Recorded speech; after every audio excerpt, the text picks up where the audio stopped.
when you go to the back of this book, interestingly enough, what you see is this. And where normally the index would be, you see blank pages. And I thought, that's interesting, because normally when I pick up a book, there's an index. Well, why is there no index in this book? Well, as it turns out, a number of people have expressed an opinion about that, and they say that what she was trying to accomplish there is to, in effect, tweak the inside the Beltway people who never read political books, but just pick them up, go to the index, and did she write about me? Did she mention me? So she was trying to not play that game and not give them that satisfaction. Good for you, Sarah. On page 409, she says, I love to write, but not about myself. After 400 pages of writing about herself. So I'm wondering, well, isn't that ironic? So the obvious question is, then why did you write this book? And I think it boils down to, she pretty much had to write the book. She felt compelled to write the book to give her side of the story, since she was not allowed to say much during the campaign by the campaign people. And the media was certainly not on her side. The media was not trying to explain to the electorate why she had an almost 90% approval rating in Alaska, what she had accomplished in Alaska to get 88% of the people behind her.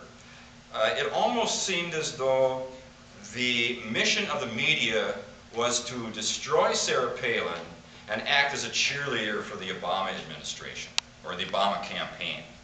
And it's very instructive sometimes to read not just the American media to find out what's going on in this country. Read the media in Britain, in Canada, in Australia, and see what they're saying about the United States of America that the American media seems to be ignoring. And after the election, the impression I had was, particularly the British media, was absolutely flabbergasted that Obama got only 53% of the popular vote, given how much the mainstream media was acting as a cheerleader for the Obama administration, and how they had gone after Sarah Palin like attack dogs. Obama asked the media early on in the campaign, please leave the children out of it. They were happy to oblige Barack Obama, but apparently that didn't apply to Sarah Palin and her family. And the obvious question is, why the double standard? So you could tell that Sarah was wrestling with this idea of, should I write a book and give my side of the story? Because if I do, people are going to say, she's whining, she's a poor loser, we've struck a nerve, so some of that stuff, at least some of that stuff in the media that they're saying about her must be true. But if she doesn't write a rebuttal, then the media is going to say, well, she's not writing a rebuttal, she's not defending herself, so whatever was written about her must be true. So it's a catch-22 type situation. And it seems that the Republican Party and George Bush have been caught up in this over the years. George Bush simply refused to address these accusations, these innuendos in the media. And he said the presidency should be above that. And it reminded me of something a colleague of mine once said. When you face in this kind of situation, you have to be guided by the principle that you never wrestle with a pig, because the pig loves it, and all you accomplish is you get dirty.